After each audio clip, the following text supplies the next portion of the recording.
वहीं हरियाणा पुलिस की जांच में हत्या में शामिल 5 लोगों का पता अभी तक नहीं चला है, लेकिन पुलिस को जांच के समय कई दूसरे सबूत मिले हैं। वो क्या सबूत हैं वो आपको बताते हैं। दरअसल कई तरह के हथियारों का इस्तेमाल हुआ है हत्याकांड में, ये सबूत पुलिस के हाथ लगे हैं।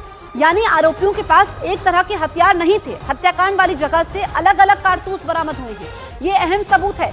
इसके अलावा असल में हत्याकांड वाली जगह से पुलिस ने कारतूस तो बरामद किए हैं, जिससे उन्हें इस बात का पता चला कि अलग अलग लोग इसमें शामिल थे। जांच के समय पता यह चला कि हत्याकांड में फरीदाबाद की एक सफेद गाड़ी का इस्तेमाल किया गया और उस गाड़ी पर जो नंबर लिखा हुआ था वो फर्जी निकला। इतना ही नहीं, पुलिस को जांच के समय एक शूटर का सुराग भी मिला है।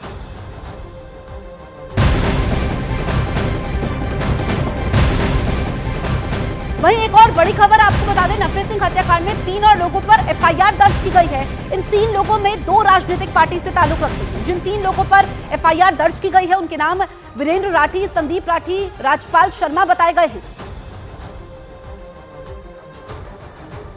तो एक और बड़ी खबर इस मामले से जुड़ी हुई आपको बता रहे हैं, नफे सिंह हत्याकांड में 3 लोगों पर एफआईआर दर्ज हुई है। 2 राजनीतिक पार्टी से इसमें ताल्लुक रखते हैं। जिन 3 लोगों पर एफआईआर दर्ज की गई है उनमें वीरेंद्र राठी, संदीप राठी, राजपाल शर्मा बताए गए हैं। तो पहले गैंगस्टर कनेक्शन सामने आता है, अब 3 लोगों पर ये एफआईआर दर्ज होती है। दरअसल नफे सिंह राठी अपनी कार से बहादुरगढ़ की तरफ जा रहे थे, तब उन पर हमला होता है, ये भी हम आपको बता रहे हैं। और इस हत्याकांड को लेकर के हरियाणा के गृह मंत्री अनिल विज ने कहा है कि आरोपियों को बख्शा नहीं जाएगा।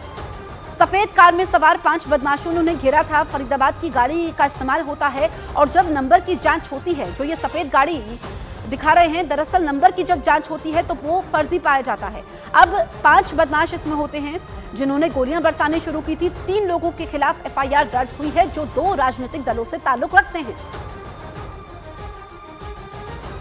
उधर नम आंखों के साथ नफे सिंह राठी के परिवार ने उन्हें अंतिम विदाई दी। नफे सिंह राठी की पोस्टमार्टम के बाद उनका अंतिम संस्कार किया गया। इस बीच उन्हें श्रद्धांजलि देने वालों की वहां एक भीड़ इकट्ठा हुई। अंतिम संस्कार के समय कुछ समर्थकों ने नफे राठी अमर रहे के नारे भी लगाए। तो ये तस्वीरें हम आपको दिखा रहे हैं जब नफे सिंह राठी का अंतिम संस्कार किया गया। काफी लोग वहां पर इकट्ठा हुए थे। अंतिम संस्कार में उनके समर्थक काफी तादाद में यहाँ पर इकट्ठा हुए और नफे सिंह को श्रद्धांजलि दी गई। तो नफे सिंह राठी के पोस्टमार्टम के बाद उनका अंतिम संस्कार होता है और वहां पर उनके परिवार के लोग, उनके समर्थक मौजूद रहते हैं, नम आंखों से उनको अंतिम विदाई देते हैं।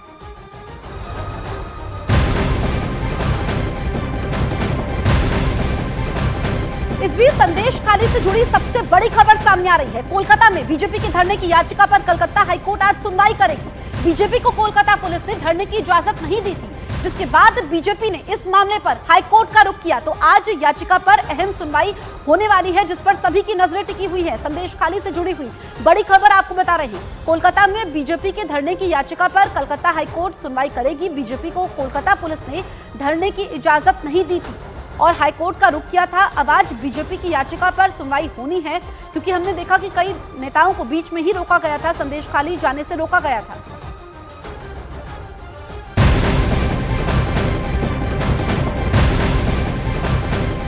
संदेश खाली मामले में हाईकोर्ट की सख्त टिप्पणी के बाद टीएमसी नेता कुणाल घोष ने बड़ा दावा कर दिया है। उन्होंने 7 दिन में शाहजहां शेख को गिरफ्तार करने की बात कही है।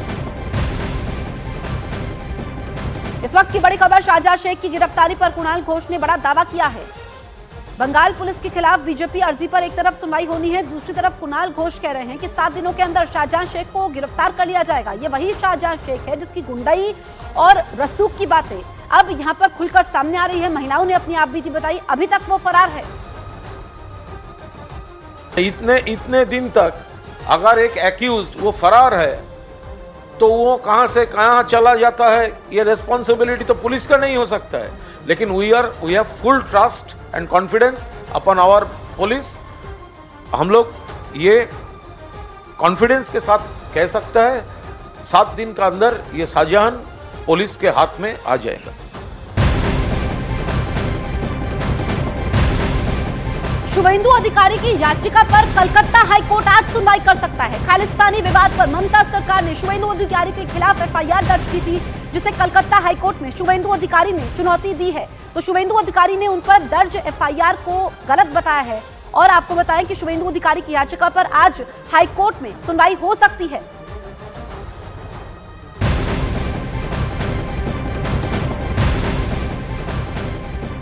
बड़ी खबर महाराष्ट्र से सामने आ रही है। मराठा आंदोलन के नेता मनोज जरांगे पर बड़ा आरोप लगा है। बीजेपी विधायक ने मनोज जरांगे के पीछे शरद पवार के होने का आरोप लगाया है। इसके साथ ही शरद पवार पर सब कुछ करवाने का आरोप लगाया। बीजेपी विधायक प्रसाद लाड ने कहा कि ईंट का जवाब अब पत्थर से दिया जाएगा।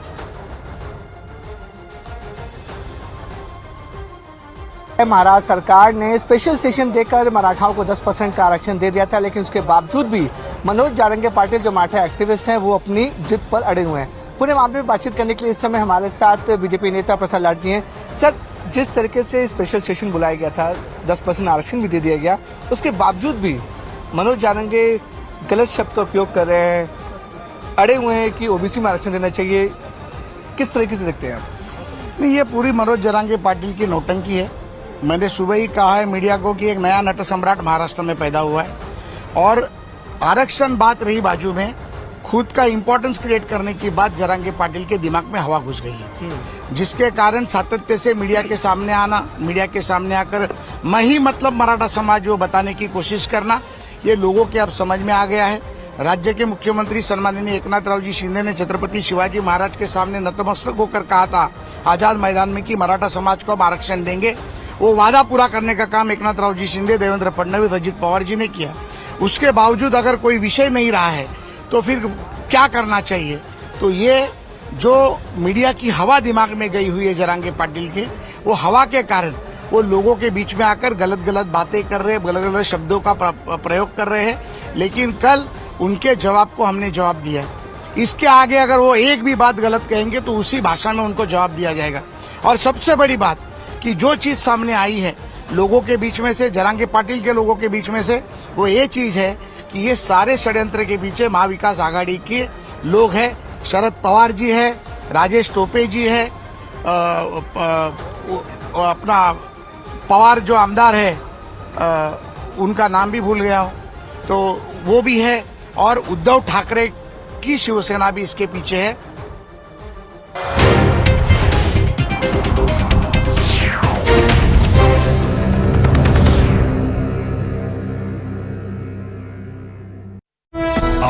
तीन लोग गंभीर रूप से घायल हो गए क्योंकि वो तेंदुआ उन पर ऐसे झपटा जैसे उनकी जान ही ले लेगा।